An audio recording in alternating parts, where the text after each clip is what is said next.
Hello guys! Hello! This is for water sign, Pisces, Scorpio, and Cancer.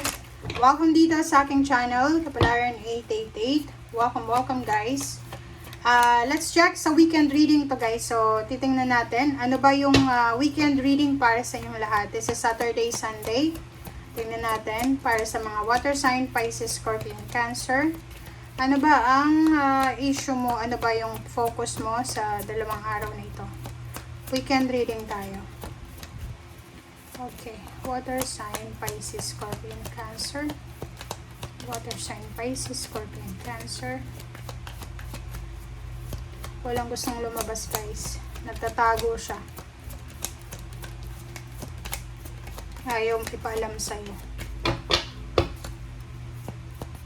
Okay. Water sign, Pisces, Scorpio, and Cancer.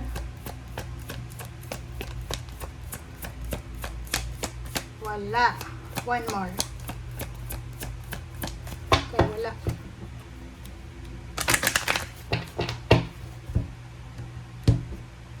Okay, kumuha na lang tayo.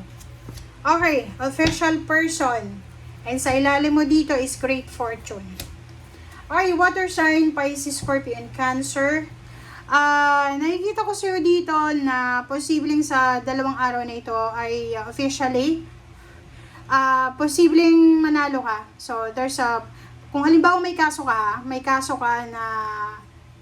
na final, may kaso ka na, or may kinasuhan ka, parang ganon. Yung 2 days na to, you will receive a good news from official person, from someone na nanalo ka. Okay? Another is great fortune. You are super lucky. Super lucky ka, super fortunate ka sa dalawang araw na ito. Pwedeng may mga unexpected na money, income, unexpected person, unexpected messages na pwedeng pagkakitaan, or pwedeng masasayang good news ang posibleng darating sa iyo. And officially siya. Officially. Okay. So, nakikita natin pwedeng nag-aantay ka ng isang napakalaking halagang pera sa bank account mo. Like, halimbawa lang inheritance, may binibenta, or whatever man, or kasang nanggaling yung pera na yan. Officially, makikita mo na sa bank account mo. Depende yun kasi Saturday, Sunday, close ang bangko, diba? So, possible na pagdating ng Monday, doon mo makikita. Pero Saturday, Sunday, siya papasok sa bank account mo. Alright, so, let's check. Officially, nasa yun na talaga.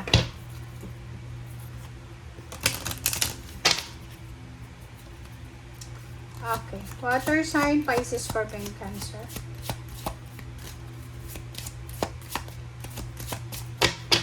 Kuha na lang tayo, guys. Balance. Wow. So, this week, sinasabi na harmony with nature is key. Connect with the elements for balance and wisdom. So, kailangan mo magpahinga ngayong dalawang araw na ito. Kumbaga, balanse, cluttering, decluttering, maglinis ka ng bahay, energy, magpahinga, magsimba, ano ba yung kailangan mo ng balanse? Spend time with the nature, spend time grounding, spend time with your pets, with your loved ones. Yun yung kailangan mong gawin ngayong linggong ito. Okay? Alright. Okay. Wow. Number 13, the snake. Okay. Mag-iingat ka. You need to be careful, ha? This is a warning para sa mga water sign, Pisces, Scorpio, and Cancer. Number 13. Number 13. Money, emotions, the snake. Sinasabi ng bara sa'yo, mag-iingat ka kasi posibleng may nagpaplano sa'yo na masama. Posibleng traidorin ka sa dalawang araw na ito, gawan ka ng kwento, or makakuha ka ng kaaway, or kumbaga, there's someone na magagalit or magsiselos or may inggit sa'yo. So, yun. Kailangan mo siyang bantayan. Okay? This is the awareness na kailangan mong malaman sa dalawang araw na yan.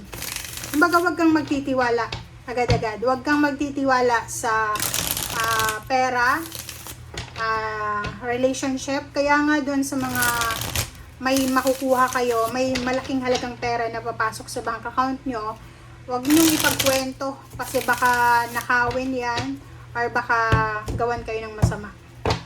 Scam kayo. Okay, Emperor. O, diba? You're reclaiming your power eh. Ang galing ng barahan nyo. Dalawang major arcana. O, diba? Water sign. Ang sabi ng baraha sa'yo dito, Emperor, this is stability. So, nakikita ko sa'yo dito na sa dalawang araw na ito, i-organize mo lahat. Yung thoughts mo, yung emotion mo, yung bahay mo. Pwedeng maglilinis ka. Maglilinis ka ng friends list mo, ng emails mo. Lahat ng mga basura, mga kalat na yan, or mga damit, mga bagay na hindi mo na kailangan, ay posibleng alisin mo. Kasi you're reclaiming your power eh. 'Di ba? So parang nakikita ko sa'yo dito na magfo-focus ka lang sa kung ano yung kailangan mong bigyan ng focus ngayon. And walang sino man, okay, may mga tao dito binabalakan kang traidorin, nakawan, or i-chismis, pero wala silang magagawa sa'yo because you are powerful. 'Di ba?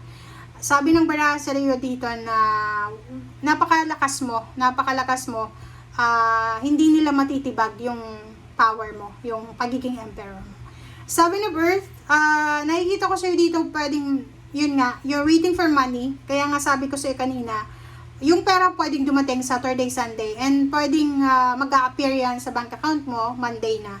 So, investment, assessment, patience. Kailangan mo ng pasensya dito. If you're waiting for money, lump sum of money, if you're waiting for promotion, salary increase, or any types ng money, mag-iingat ka sa sobrang paghihintay kasi baka mawalan ka ng pasensya kung anong magawa mong decision. So, kalma lang. Be patient.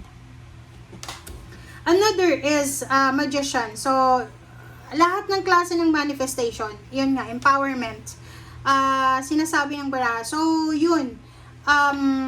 Sa pamamagitan ng New Moon and Aries, isa sa mga zodiac sign na sobrang makakatanggap ng blessings ay yung Pisces, Scorpio, and Cancer. So, sinasabi ng baraha sa'yo dito na ihanda mo yung sarili mo. Prepare yourself para sa empowerment, sa manifestation of your dreams. Kasi baka ma-overwhelm ka eh. 'Di ba? So, ihanda mo yung physical body mo, yung mind mo, yung spirit mo. And King of Water, nakikita natin dito na isang unexpected na tao, like tao lang siya, napapasok sa buhay mo na posibleng makakatulong sa'yo para matulungan ka niya sa mga emotional mong mga issues sa buhay.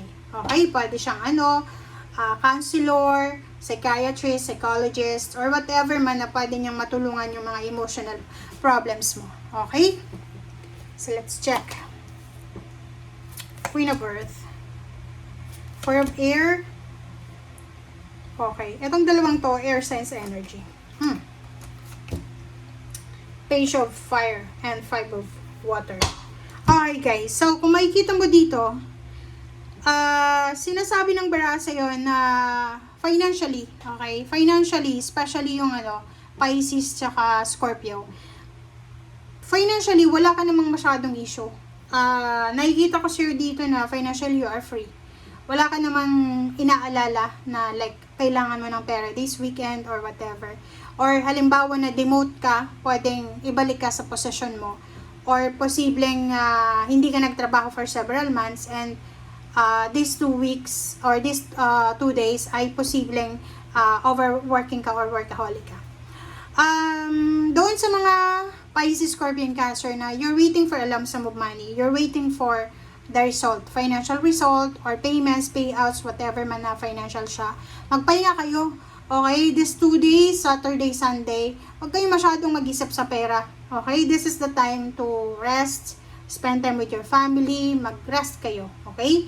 And sinasabi ng magician na to na kung ano man ang papasok sa buhay mo, simula ngayon Saturday, Sunday, it's either person, opportunities, career, travel, whatever man na papasok sa buhay mo, na unexpected, siya ay magdadala ng empowerment, manifestation, and then money. Okay? And sinasabi ng baraha sa'yo dito na yun,